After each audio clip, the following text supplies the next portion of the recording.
So continuing from yesterday, I gave you this question as an assignment, and I am glad most of you have did it very well. अच्छे से किया है सबने. And let us see how to solve this here again. तो दो methods है, as I told you.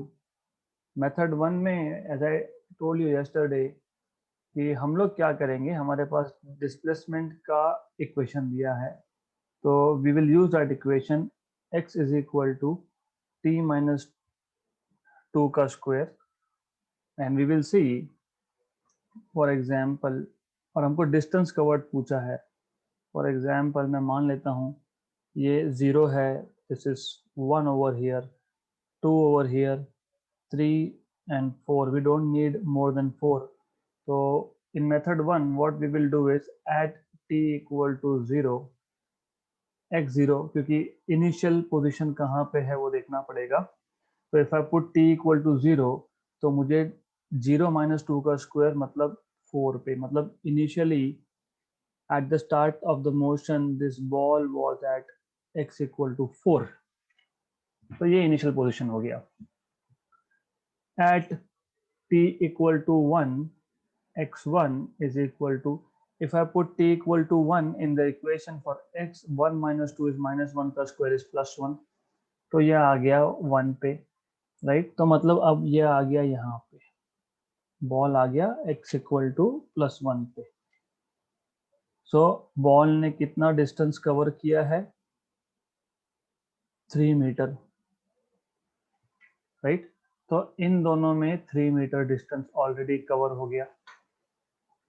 फिर eight t equal to 2, x2, मतलब 2 माइनस 2 0, तो 0 पे आ गया, मतलब बॉल यहाँ पे आ गया, मतलब ये डिस्टेंस कितना कवर किया उसने, that is 1 metre more, correct. तो इसमें ये 1 मीटर और डिस्टेंस कवर कर लिया. At t is equal to 3, x3 is equal to 3, अगर मैं डालूंगा तो आई विल गेट 3 माइनस 2, मतलब 1, 1 स्क्वायर इज 1 अगेन. तो वापस से ये जो बॉल है, ये मैं भी उल्टा करके दिखा रहा हूँ. Better I do this way, it's better that I use this way of showing. तो अब वो वापस से यहाँ पे आ गया, करेक्ट.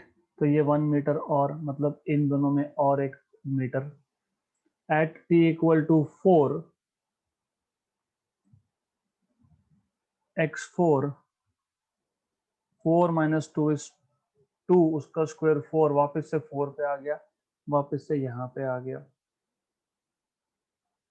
3 मीटर और 3 मीटर और.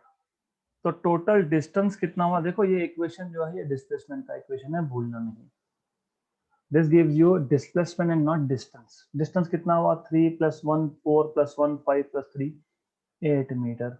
तो ऑप्शन आ गया आपका 8 मीटर. ये था method 1. Let us do by method 2. Method 2 you can do only if you are expert in this kind of graphs. और यही रीजन था कि थियरी, मतलब अपने स्टेट बोर्ड के क्लासेस जो होते हैं उसमें मैंने इंटेंशनली आप लोगों को डिटेल, हर एक ग्राफ डिटेल में बताया था, राइट. तो उसका यूज क्या होगा, मुझे पता है कि वेलोसिटी टाइम ग्राफ का एरिया अंडर द कर्व मुझे देता है डिस्टेंस, तो मैं वेलोसिटी v निकाल सकता हूँ बाय dx बाय dt. तो derivative of x with respect to t, मतलब t माइनस 2 का स्क्वायर, मतलब ये आ जाएगा 2t माइनस 2, मतलब ये आ जाएगा आपके पास v is equal to 4 2t minus 4.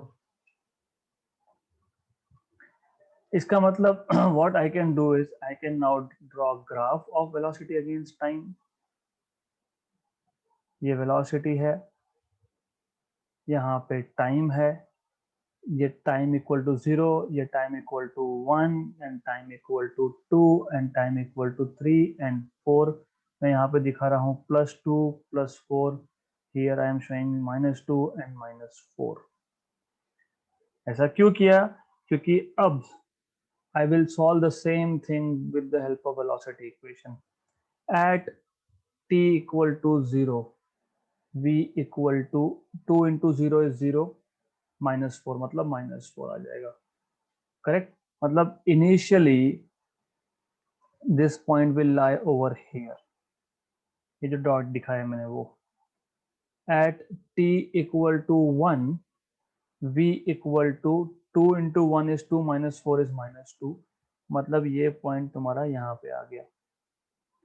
Eight t equal to 2 v equal to,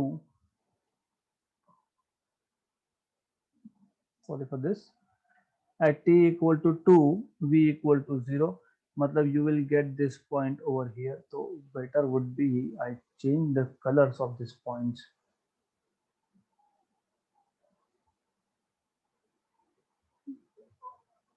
तो एक पॉइंट आपका यहाँ पे आया, एक ये आया, एक यहाँ आएगा, and similarly at t equal to 3 6 minus 4 is plus 2, मतलब 3, this is the value, and lastly at t equal to 4, क्योंकि इन द फर्स्ट 4 सेकेंड्स ही बोला है आपको, v equal to 2 into 4 8 minus 4 is plus 4, तो ये आ गया आपका पॉइंट हियर। मतलब it is something like this. Okay right, और इसको मैं नीचे कनेक्ट कर देता हूँ। तो वी नो दैट, हमको क्या पता है। Okay so I have reduced the size, तो मुझे शिफ्ट करना पड़ेगा everything. Good,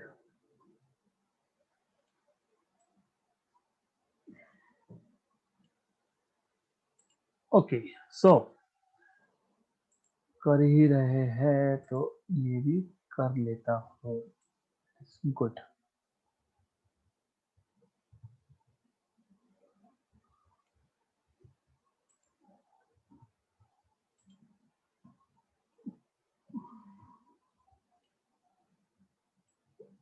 good enough. Anyways,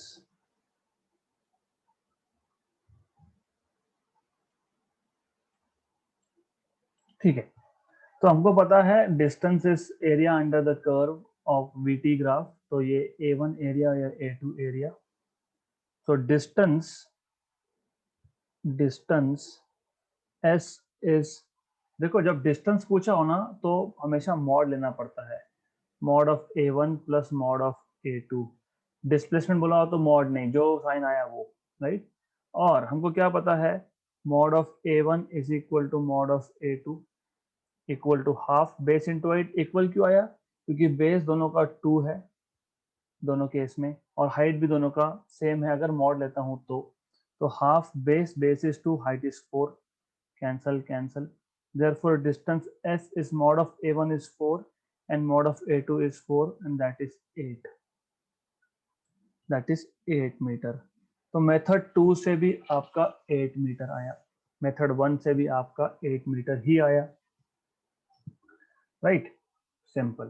तो this is how you can solve this question. Okay, easy है।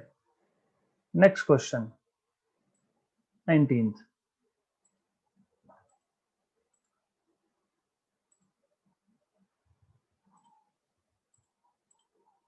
a body moving along a straight line travels 1/3 distance of the total distance, important है, 1/3 of the total distance with a speed of 3 meter per second. The remaining distance is covered with a speed of 4 meter per second for half the time and 5 meter per second for the other half of the time. The average speed during the motion is. Question is very good, and this kind of questions you can expect in both JEE and NEET. So let's see how to solve this.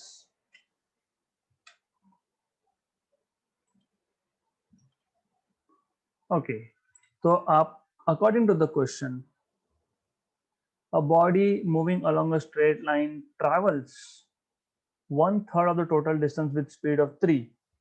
Okay, तो पहले तो मैं मान लेता हूँ let x be the total distance, let x be the total distance.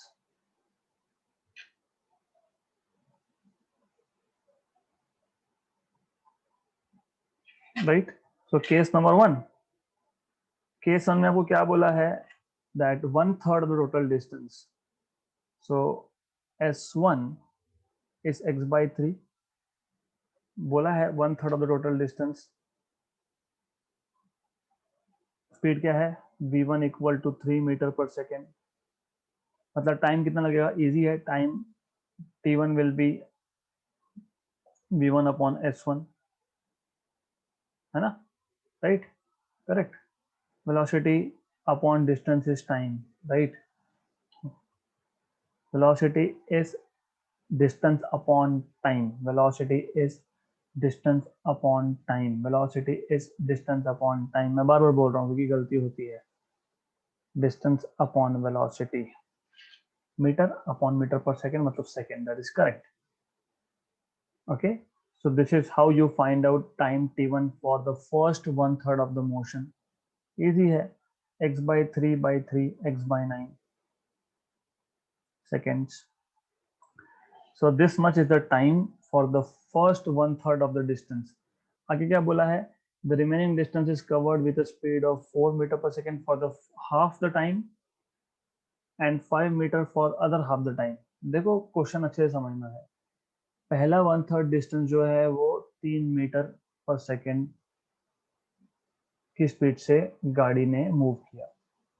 अब क्या हो रहा है, जो बचा हुआ डिस्टेंस है, बचा हुआ डिस्टेंस कितना है, 2/3, क्योंकि 1/3 तो निकल गया, तो 2/3. 2/3 को भी दो टाइम के हाफ में डिवाइड किया. मतलब पहला half time with speed of 4, next half time with speed of 5. This is where you have to think. So the remaining distance is, पहले ये लिख लो. So the remaining distance is, कितना रिमेनिंग डिस्टेंस है, x minus x by 3 मतलब 2x by 3. This is the remaining distance. Okay, but क्या बोला है, the remaining distance, but the remaining distance is covered with a speed of with a speed of 4 meter per second for half the time, for half the time, and 5 meter per second for the other half. मतलब अगर मैं मान लेता हूं distance s2 होगा, है ना, s2 plus s3, क्योंकि अभी s1 x by 3 हो गया, अब s2 plus s3 2x by 3 हमारे पास आया है. How do write down this, how do write down distances, वही चीज v2 t2 plus v2 t3 v3 t3. Distance कैसे लिखते हो, speed into time, speed into time, right. तो s2 plus s3 is v2 t2 plus v3 t3, but s2 plus s3 is 2x by 3 क्योंकि remaining distance इतना ही था. And also t2 equal to t3 है. t2 equal to t3 क्यों है, ये देखो, half the time, half the time, जो बचा हुआ टाइम था उसको दो इक्वल हाफ में डिवाइड कर दिया हमने. Therefore s2 plus s3 2x by 3 आ गया. v2 t2 plus v3 t3 और t3 के यहाँ पे t2 लिख दिया. गुड. तो 2x by 3 v2, v2 की वैल्यू दी है क्या हमको, 4 मीटर. v3 की वैल्यू दी है क्या, 5 मीटर पर सेकेंड. तो 4t2 प्लस 5t2, मतलब मुझे मिल गया यहाँ पे 2x by 3 equal to 9 times of t2. मतलब मुझे मिल गया t2 is equal to 2x by 27. हमको क्या पूछा है, average speed during the total motion. हमको क्या पता है, what is average speed, total distance upon total time, बराबर, राइट. मैं लिख देता हूँ, चाहिए तो वर्ड्स में लिख देता हूँ. Total distance upon total time. तो टोटल डिस्टेंस आप कैसे निकालते हो, दिया हमने तो माना है ना x जो टोटल डिस्टेंस, तो x आ गया। टोटल टाइम कितना, पहले के लिए t1, दूसरे के लिए t2, तीसरे के लिए t3, right, okay, which is equal to x upon t1, t2 और t3 इक्वल थे तो 2 times of t2, simple, right, simple thing.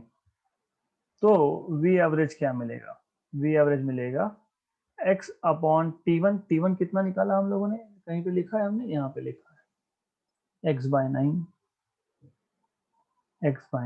Plus 2 times of t2, t2 find किया क्या हमने, 2x/27, 2x/27, इसमें से आप x/9 कॉमन निकाल लो, 1 प्लस 4/3, तो आ गया x x कैंसल, ये 9 ऊपर गया, 7/3, ये 3 भी ऊपर गया तो 27/7, 27/7 is 3.8 metre per second, 3.8 metre per second, right, good, okay. तो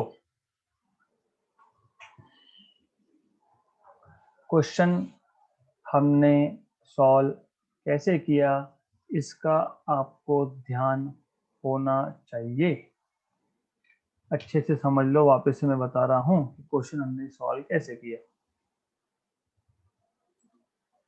What we have done here is a very simple thing. हमने मान लिया कि टोटल जो डिस्टेंस था, मतलब ये जो मोशन था, सपोज ए पॉइंट से बी पॉइंट तक का ये मोशन था, इसका जो पहला 1/3 डिस्टेंस है, मतलब x/3, ये टोटल डिस्टेंस जो है x मान रखा है, तो x/3 जो है ए से सी तक जो है, मान लिया ये 3 मीटर पर सेकेंड की स्पीड से चला है। उसके बाद हमने टाइम के दो इक्वल हाफ किए, पहले हमने डिस्टेंस के दो डिविजन्स किए, x/3 और 2x/3, तो ये 2x/3 है। फिर सी से बी के बीच में हाफ हाफ टाइम के लिए, हाफ हाफ टाइम के लिए, है ना, तो यहाँ पे t2 इस टाइम के लिए डिस्टेंस कवर हुआ होगा s2, और t3 इस टाइम के लिए डिस्टेंस कवर होगा s3, तो s2 प्लस s3 आपके पास आ गया 2x/3, बट t2 और t3 इक्वल बोला है क्वेश्चन के according, half the time, other half the time, right, good. तो फर्स्ट थिंग इज, हमें जो गिवन इंफॉर्मेशन थी वहां से हमको t1 मिल गया, मतलब पहले x/3 को कितना टाइम लगा, फिर बाकी 2x/3 के लिए मतलब t2 प्लस t3, मतलब 2 टाइम्स ऑफ t2, मतलब t2 हमको मिल गया है यहाँ पे 2x/27। डिस्टेंस कवर कितना किया है t2 प्लस t3 में, मतलब 2 टाइम्स ऑफ t2 में, वो तो हमारे पास है ही 2x/3। क्यों किया सब, क्योंकि एवरेज जो स्पीड होता है वो total distance upon total time, total distance कितना x, टोटल टाइम कितना t1 plus t2 plus t3, t2 t3 equal है तो 2t2 लिख दिया मैंने t1 और t2 की वैल्यू सब्स्टिट्यूट किया, सॉल्व किया, 3.8, राइट, गुड, नॉर्मल मेथड। अब आ जाओ मेंटोस वाली जिंदगी पे, where you have to, I mean कुछ नहीं होता है मेंटोस को ऐसे, आई एम जस्ट सेइंग, वो ऐड देख के थोड़ा सा कभी कभी आ जाता है। See what happens is, logic, जब पूरे मोशन, पूरा का पूरा मोशन, पहले 3 मीटर पर सेकंड की स्पीड थी, फिर 4 थी, फिर 5 थी, करेक्ट, 3 4 और 5, है ना, 3 4 और 5, मैं बार बार बोल रहा हूँ। हाँ, तो एवरेज स्पीड 3 से कम और 5 से ज्यादा हो ही नहीं सकती, तो 2.4 और 6 तो लॉजिक ही नहीं बनता, देयर इज नो लॉजिक, कैसे होगा, है ना, जब पूरे मोशन में 3 से 5 के बीच में स्पीड रहा है, तो फिर 3 से कम और 5 से ज्यादा एवरेज कैसे बैठेगा, बैठ ही नहीं सकता ना, गुड। देन मैंने आपको बताया था कि जब आप पूरे मोशन को इक्वल टाइम इंटरवल में डिवाइड करते हो, तो उस केस में आप एवरेज लेते हो डायरेक्टली मतलब मैंने बोला होता कि पहले t/3 टाइम में इतना स्पीड, फिर t/3 टाइम में इतना स्पीड, फिर t/3 टाइम में इतना स्पीड, तो टोटल हमने टाइम के इक्वल डिवीजन किए। तो स्पीड का एवरेज क्या आता? 3 + 4 + 5/3, 3 + 4 + 5/3 मतलब 12/3 मतलब 4। पर यहाँ पे तो वो केस है ही नहीं, है क्या? वैसा केस नहीं है, मतलब ये भी नहीं होगा। हाँ, तो बचा क्या फिर? बचा क्या? 3.8। तो अब आपको डिसाइड करना है कि ये सारा ऐसा सॉल्व करोगे या फिर थोड़ा सा सोचोगे। Trick trick that answer cannot be B और D। Why? 3 to 5 उसका स्पीड रहा है, तो एवरेज तो 3 से कम 5 से ज़्यादा आ ही नहीं सकता ना। कैसे एवरेज आएगा? करेक्ट, आ ही नहीं सकता है। अब बचा 3.8 और 4। 4 कब आता? जब मैं टाइम के इक्वल डिवीजन करता। मैं बोलता पहले टाइम में स्पीड था 3, फिर अगले 3 सेकंड में, पहले 3 सेकंड में 3, अगले 3 सेकंड में 4, अगले 3 सेकंड में 5। 3 में ऐसे ही बोल रहा हूँ, you can use any number. So average आएगा 3 + 4 + 5/3, दैट इज 4। पर वैसा तो नहीं है हमारा केस। हमारा केस तो डिस्टेंस पे हमने डिवीजन किया है बाद में, है ना? तो इसलिए आंसर आएगा 3.8। Next question. The position x of a particle with respect to time t along x-axis is given by 9t² minus t cube, where x is in meter, t is in second. What will be the position of this particle when it achieves maximum speed? मैंने already आपको बताया है। Maximum speed का question आया मतलब आपको क्या करना होता है? मैक्सिमम स्पीड मतलब एक्सेलरेशन 0। मैक्सिमम स्पीड ऐसा आया ना, तो हमेशा याद रखना कि हमको dv/dt = 0 ये यूज करना है मैक्सिमम या मिनिमम स्पीड के लिए। मतलब पहले मुझे v निकालना पड़ेगा, दैट इज dx/dt, और x जो है that is 9t² minus t cube। पहले टर्म का डेरिवेटिव जब लूंगा तो 9 कांस्टेंट रखूंगा, t² का डेरिवेटिव 2t आएगा, माइनस t क्यूब का डेरिवेटिव 3t² आएगा। तो 18t minus 3t², 18t minus 3t²। फिर मैं लूंगा dv/dt, तो t dt of 18t minus 3t², और इसको इक्वेट करूंगा 0 से। तो 18t का पहले टर्म का डेरिवेटिव 18 आएगा, dt/dt 1 है, माइनस 3 और ये 2t, राइट? तो हमको मिल गया ये 18 = 6t, तो t मिल गया 3 सेकेंड। तो मैक्सिमम वेलोसिटी, क्वेश्चन क्या पूछा है? What will be the position of the particle when it achieves maximum speed? Maximum speed कब आया? t = 3 पे। तो पोजीशन क्या होगा? Put t = 3 in equation for x, put t = 3 in equation number 1. So x is equal to 9 × 3² minus 3 cube, 981 minus 27, that is 54 metre. है क्या 54? Option number A. Position दिया हो, मैक्सिमम या मिनिमम वेलोसिटी, ये सुनते ही dv/dt = 0 ये पता होना चाहिए। तो पहले v निकालो, फिर dv/dt करो, इक्वल टू 0 करो, टाइम मिल गया। मतलब वेलोसिटी मैक्सिमम कब हुई? 3rd सेकंड पे। तो t = 3 x के इक्वेशन में डालो and done, that's it. Next question. A particle moving along a straight line has a velocity v meter per second when it cleared a distance of x meter। तो जब metre पर second square नहीं आना चाहिए, metre पर second आना चाहिए, anyways. तो x डिस्टेंस के बाद स्पीड हो गया v। This is what they are trying to tell you. These are connected by the relation, मतलब v और x का रिलेशन भी दिया है आपको। when its velocity is 1 meter per second, its acceleration is. जब velocity 1 मीटर पर सेकेंड होगा तब उसका एक्सेलरेशन क्या आने वाला है।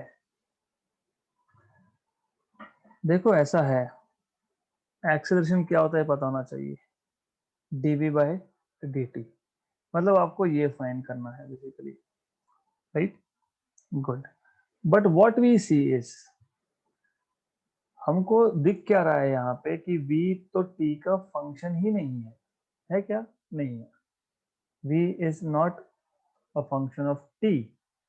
तो जब ऐसा रहा ना, when v is not a function of t, तो बहुत सिंपल है, ये dv और dt ये दोस्त थे, इनको जुदा कर दिया हमने, सेपरेट। क्यों, v और t एक दूसरे पर डिपेंड नहीं है, तो फिर मैं x और x को, dx और dx को एडजस्ट कर लेता हूँ। इससे क्या हुआ, dx by dt, ये जो dx by dt है ये वेलोसिटी है, हमको पता है ना, rate of change of displacement velocity, तो मैं लिख देता हूँ v और dv by dx, good, correct, right, okay. Can we take derivative now, yes you can. क्यों, क्योंकि मुझे पता है that acceleration a is v dv by dx and v is nothing but 49 plus x raised to half, क्योंकि square root था। और आपको पता है इसका डेरिवेटिव का फॉर्मूला पता होना चाहिए, derivative of function of x raise to n with respect to x is n times of, थोड़ा जगह बनाना पड़ेगा मुझे,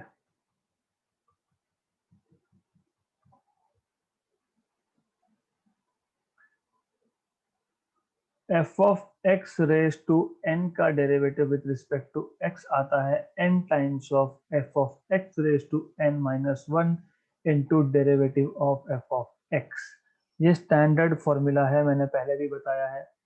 हमारे पास जो 49 प्लस x है वो हो गया f of x, here f of x is 49 plus x and n is half। बस इतना तो क्लियरली लिख दिया, मैं यहीं पे कर देता हूँ अब सॉल्व। तो ये आ गया आपका d dx of 49 plus x raise to half equal to half 49 plus x raise to half minus 1, मैं सिर्फ फॉर्मूला अप्लाई कर रहा हूँ, into derivative of 49 plus x, I am just applying the formula, so this derivative is half, 49 plus x, half minus 1 is minus half, और ये जो derivative आया है आपके पास 49 का डेरिवेटिव 0 और x का डेरिवेटिव 1, तो नथिंग, इतना ही आएगा वो। तो ये आपको मिल गया 1/2 into 49 plus x raise to half, बराबर, that is equal to 1/2v, क्योंकि 49 plus x raise to half तो v था और दिया है वो v, तो derivative of 49 plus x raise to half is half 1/2v, v cancel, तो a इज इक्वल टू 1/2 0.5, और ये तो कांस्टेंट वैल्यू आ गई, फिर मतलब यूनिफॉर्म एक्सेलरेशन का केस है। तो इन्होंने क्या पूछा है, when its velocity is 1 metre per second is acceleration is how much. अभी वेलोसिटी 1 हो, 100 हो, 1000 हो, 10,000 हो, 2 हो, 5 हो, 10 हो, कुछ भी हो, एक्सेलरेशन विल बी 0.5, क्योंकि एक्सेलरेशन कांस्टेंट ही आ गया, acceleration is not dependent on velocity. मैं वापस बता रहा हूँ आपको, वेलोसिटी और डिस्प्लेसमेंट का रिलेशन दिया है बाय इक्वेशन नंबर 1। एक काम करता हूँ, मैं इसको यहीं पे ले देता हूँ, v is equal to 49 plus x raise to half, equation number 1। आपको पूछा है कि जब वेलोसिटी 1 हुआ होगा तब उसका एक्सेलरेशन कितना था, what is acceleration, dv by dt, but मैं डेरिवेटिव ले नहीं सकता, क्यों, velocity is not a function of time, तो मैंने dv और dt को अलग कर दिया, dx dx एडजस्ट कर दिया, इसको बोलते हैं चेन रूल। सीखोगे आप मैथमेटिक्स में। तो dx बाई dt v है, उसको मैंने एज इट इज v लिख दिया। और dv बाई dx अब मैं डेरिवेटिव ले सकता हूँ, यस। तो v क्या है, 49 plus x raise to half. फिर यहाँ पे मैंने आपको 49 plus x raise to half का डेरिवेटिव कैसे लिया जाता है मैंने आपको वो बताया है। तो जनरल फॉर्मूला है f of x raise to n का डेरिवेटिव का फॉर्मूला है n times of f of x raise to n minus one into derivative of f of x. Okay, तो सॉल्व करते गए हमको मिल गया dv by d x as 1/2v। तो d dx of 49 plus x raise to half. If you want मैं एक स्टेप बढ़ा देता हूँ यहाँ पे जस्ट टू अवॉइड कंफ्यूजन। ये मेरे पास आया v 1/2 49 plus x raise to half, that is equal to v upon 2 49 plus x raise to half. वापस से v है, ये और ये कैंसिल, मतलब a इक्वल टू हाफ, मतलब 0.5 बचा। तो वेलोसिटी 1 हो, 10 हो, 100 हो, 20 हो, कुछ भी हो, a is constant value, uniform acceleration का केस है ये। Done. Next case, next question, very good question. अभी देखो मैं जंप मार रहा हूँ, है ना, 19 के बाद डायरेक्ट 22, क्योंकि 20 और 21 रिपीट हुआ है। 22 के बाद 24 क्योंकि 23 रिपीट हुआ है। 24 के बाद डायरेक्ट 28, 25, 26, 27 रिपीट हुआ है। हमने ऑलरेडी कर रखा है इसलिए मैंने स्किप किया है। 28, a motorcycle and a car starts from rest from the same place at the same time। ये इंपॉर्टेंट है। मान लो यहाँ पे एक मोटरसाइकिल थी, ये मोटरसाइकिल है मान लेना, और यहाँ पे एक कार है, मान लो ये कार है। Okay, both of them start from the same place at the same time and travel in the same direction। दोनों का डायरेक्शन ऑफ मोशन भी सेम है, मतलब स्ट्रेट लाइन का केस है ये। The motorcycle accelerates at 1 metre per second square up to a speed of, मतलब final speed, initial तो 0 था, राइट, क्योंकि रेस से स्टार्ट हुआ है। 36 किलोमीटर पर आवर, मतलब 5/18 से मल्टीप्लाई कर दिया तो 10 मीटर पर सेकेंड की स्पीड फाइनल स्पीड है। कार के केस में कार का एक्सेलरेशन कम हो रहा है 0.5 metre per second square, but उसका फाइनल स्पीड ज्यादा है 54 किलोमीटर पर आवर को मैं डायरेक्टली मीटर पर सेकेंड, मतलब 15 मीटर पर सेकेंड का फाइनल स्पीड है। इसका भी इनिशियल वेलोसिटी 0 था। होता है ना ऐसा, कोई बहुत अच्छी स्टार्ट करता है, मतलब गाड़ी स्टार्ट किया, एक्सीलरेशन, फिर पता लगा कि मेरे पास बाइक है बाबा, 100 सीसी का बाइक है, उसके पास 1000 सीसी का गाड़ी है, उसने एक्सीलरेशन कम किया लेकिन मुझसे ज्यादा स्पीड अचीव कर सकता है। तो क्वेश्चन में ये पूछा है the time eight which the car would overtake the motorcycle is. अच्छा क्वेश्चन है ये, क्योंकि मोटरसाइकिलिस्ट ने फास्ट तो भगा दी गाड़ी, पर उसका 10 मीटर पर सेकंड के आगे स्पीड बढ़ ही नहीं रहा। ये पीछे से धीरे धीरे एक्सीलरेट करके आया, लेकिन ये इसका स्पीड जो है वो 10 मीटर पर सेकंड ज्यादा जाएगा। तो एट वन स्टेज कार जो है वो मोटरसाइकिल को ओवरटेक करेगा। इसका मतलब ये होता है, फर्स्ट ऑफ ऑल, अगर मोटरसाइकिल को ओवरटेक करना है कार ने, तो कार और मोटरसाइकिल का distance covered should be same. क्योंकि मान लो कि इस पोजीशन पे आने के बाद, इस पोजीशन पे आने के बाद अगर कार मोटरसाइकिल को ओवरटेक कर रहा है, इसका मतलब दोनों ने इक्वल डिस्टेंस ट्रैवल किया होगा। That is really important to understand. थोड़ा इमेजिन करो, समझ में आ जाएगा आपको। आप खुद के रियल लाइफ के साथ ये सिचुएशन आप अगर कनेक्ट करने की कोशिश करोगे तो यू विल डेफिनेटली अंडरस्टैंड कि क्या होने वाला है। Okay, right. तो सबसे पहले ये पता होना चाहिए। दूसरा, लेट अस से कि मोशन के स्टार्ट से टी सेकेंड्स के बाद ओवरटेक हुआ। मोशन स्टार्ट किया, उसके टी सेकेंड्स के बाद ओवरटेक हुआ, ये इंपॉर्टेंट है, राइट। गुड। सो सबसे first important point is this, when, एक minute, let me put one more partition.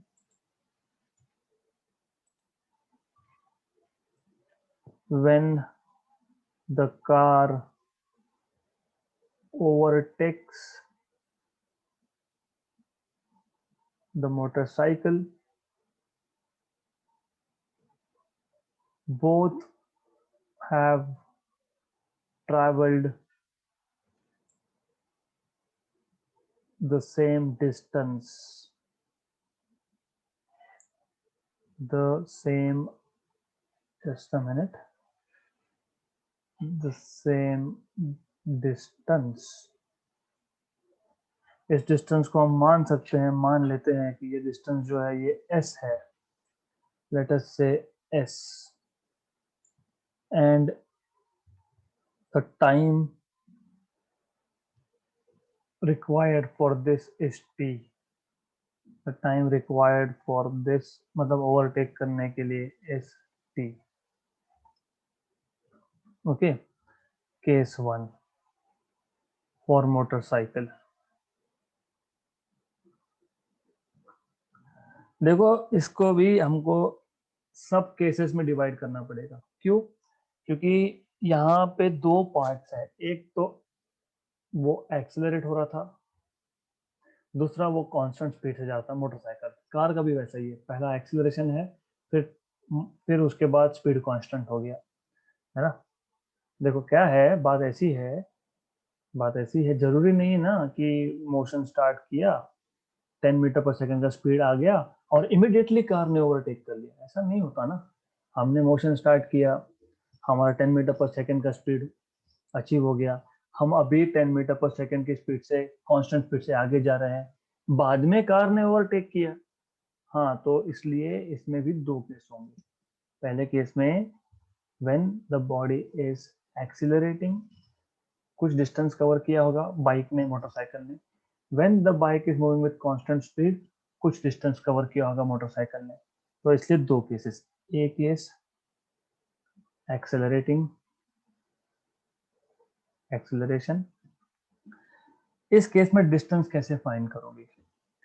इस केस में डिस्टेंस हम लोग फाइंड करेंगे s equal to u t plus 1/2 at square. पर मुझे टाइम ही नहीं पता ना, कितने टाइम के लिए एक्सेलरेशन हो नहीं पता। मान लूंगा late t1 be the time for which the motorcycle was accelerating।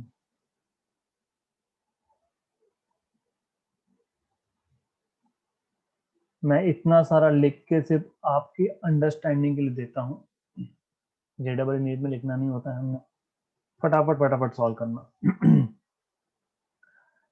मुझे क्या पता है, v1 equal to u1 plus a1t, ठीक है।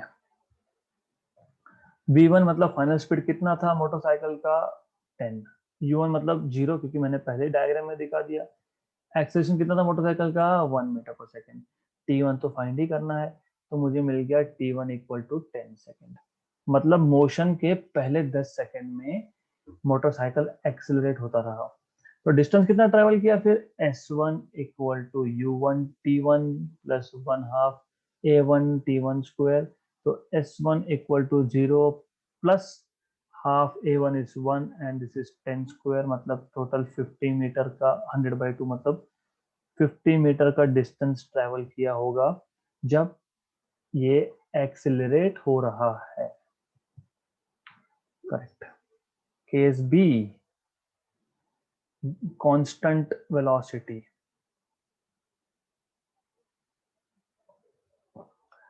जब गाड़ी ने कांस्टेंट वेलोसिटी अचीव कर लिया, कितना 10 का, तब कितना डिस्टेंस ट्रेवल किया होगा s1 डैश। और हमको पता है जब वेलोसिटी कांस्टेंट हो तो डिस्टेंस कैसे निकालते हो, वेलोसिटी इनटू टाइम, है ना। Final velocity into time. Time कितना, देखो अच्छे से समझ लो, ओवरटेक करने के लिए टाइम कितना लगा, टी। उस टी में से t1 पार्ट, मतलब सपोज मैं मान लेता हूँ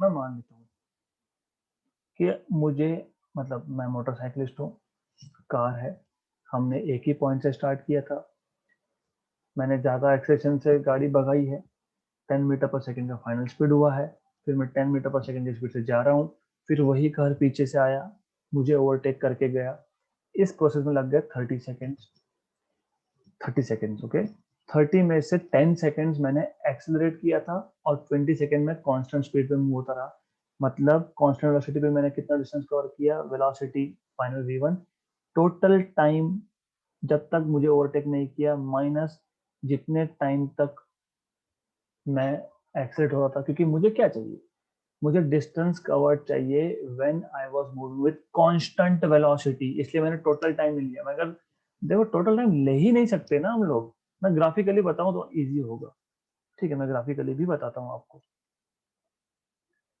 देखो ऐसा है, ग्राफिकली मोटरसाइकिल का केस चल रहा है, डोंट टेक इट अदरवाइज। ये वेलोसिटी, ये टाइम, ठीक है, यहां से यहां तक ये हो गया फाइनल स्पीड v1, ये था इनिशियल स्पीड 0, ये था time t1 for which the body is accelerating, तो ये हो गया distance covered s1।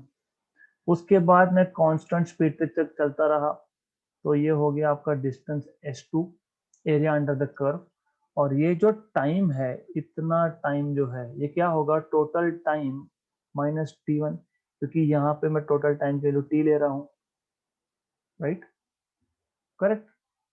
So total time minus the time for which body was accelerating gives you time for which the body was moving with constant velocity. Okay तो S1 dash जो है, मैं S2 लिखा है गलती से, मैं करेक्ट कर देता हूँ वहां पे, I am sorry for that, बोल रहा था कुछ और something else I said. Okay तो ये जो आएगा ये S1 डैश है बेसिकली, ओके S1 डैश है ये, करेक्ट, गुड। तो S1 डैश आप ऐसे फाइंड करोगे, मतलब कैसे फाइंड करोगे, S1 dash is equal to V1 मतलब 10, T पता ही नहीं है, -10, क्योंकि ये तो पता है ना, T1 की वैल्यू फाइंड की हमने, तो मुझे मिल गया 10T minus 100, that is S1 dash. This is the distance covered in meters when the body was, मतलब motorcycle was moving with constant velocity। तो टोटल डिस्टेंस कितना हुआ फिर, therefore total distance covered by traveled by motorcycle S is S1 plus S1 dash, S1 is 50 plus 10T minus 100, मतलब 10T minus 50, मतलब 10 common T minus 5, this is total distance S। okay good, right, ये अभी आधा ही solve हुआ है ये अभी सिर्फ हमारा मोटरसाइकिल के लिए हुआ है, सिमिलरली हम लोगों को करना पड़ेगा फॉर कार, फॉर कार करना पड़ेगा। 28 continued, राइट, फॉर कार भी कर लेते हैं। अब I will not write down so much of theory, I will just write down what is important here। case number 2,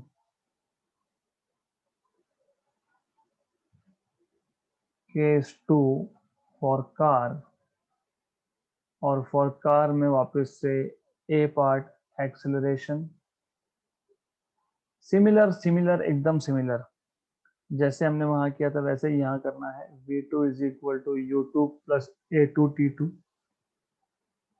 V2 car का कितना था 15, ये 0 है। A2 कितना था, if I am not wrong 0.5, T2 correct, good. 0.5 is half basically, तो फिर 30 आ गया, तो T2 is equal to 30 second. मतलब 30 सेकेंड तक गाड़ी जो है वो एक्सीलरेट हो रहा था। तो डिस्टेंस कितना ट्रेवल किया होगा, S2 मतलब कितना, U2T2 प्लस 1/2 A2T2 स्क्वायर।